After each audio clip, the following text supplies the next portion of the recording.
முக்கியமா வந்து இந்த விஷயம் இது பாருங்க, இது வந்து கிரீன் பிஸ்தா சொல்லுவாங்க.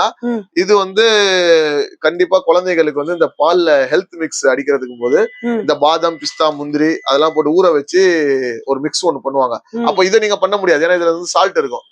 இதுல வந்து நீங்க கண்டிப்பா பண்ணி கொடுக்கலாம். அதே போல வந்து சால்ட் வந்து சில பிபி பேஷண்ட்லாம் வந்து சாப்பிட முடியாது. அப்ப வந்து அவங்களுக்கு வந்து இந்த பிஸ்தா வந்து கொடுத்தீங்கன்னா ரொம்ப இது வந்து ஆரோக்கியமா இருக்கும். அதுக்காக தான் வந்து கிரீன் பிஸ்தா, இது வந்து கிரீன் வந்து சொல்லுவாங்க.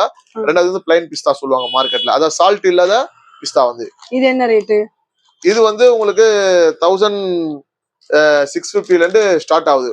1650 ல இருந்து ஸ்டார்ட் ஆகுது. அதுலயே இது பெரிய சைஸை பொறுத்த வரைக்கும் ஜம்போ சைஸா இருந்தா அதே மாதிரி கலரு இதுல பாத்தீங்கன்னா இந்த ரோஸ் கலரா வரும். ரோஸ் கலரு, கிரீனரி வரும். இது வரும்போது அந்த அளவுக்கு குவாலிட்டியா இருக்கும் இந்த பிஸ்தாங்க. சரி, இந்த பாக்கெட் தான் நீங்க சொன்ன 1650 இல்ல, இது வந்து 1/4 கிலோ பாக்கெட். அதான் நான் பார்த்தேன். இது பாக்ஸ் எல்லாம் வந்து உள்ள இருக்கு, எல்லாமே கோல்ட். இதெல்லாம் வந்து ஃப்ரிட்ஜ்ல தான் உள்ளதான் வைக்க கோல்ட்ல. அதனால வந்து பேக்கிங்காக உங்களுக்கு எடுத்து காட்டுறது. சோ இது இந்த பேக் எவ்வளவு வரும்? இது 1/4 கிலோ பாக்கெட். இது என்ன ரேட்? இதுனா ஒரு 425 அந்த ரேஞ்சுக்குள்ள கண்டிப்பா. இந்த வீடியோ பார்த்தா அவங்க கேட்பாங்க என்கிட்ட, அதாங்க. அது பிரச்சனை இல்ல. அது வந்தாங்கன்னா நீங்க நம்ம கால் பண்ண சொல்லுங்க, நம்ம உங்களுக்கு வந்து பெஸ்டான ரேட் கொடுக்கலாம். and இந்த பேக் வரும்போது இது எல்லாம் சேம் கேட்டகரியில உள்ளதுதான், ஒன்னும் டிஃபரெண்ட் இருக்காது. இது தெரியணுன்றதுக்காக வந்து நம்ம போட்டு வச்சிருக்கோம். அதாவது லூஸ்ல கேக்குறோம், லூஸ்லயும் கொடுப்போம். பேக்கிங்ல வேணும், எங்களுக்கு கம்பெனி பேக்கிங் பிராண்டடா வேணும்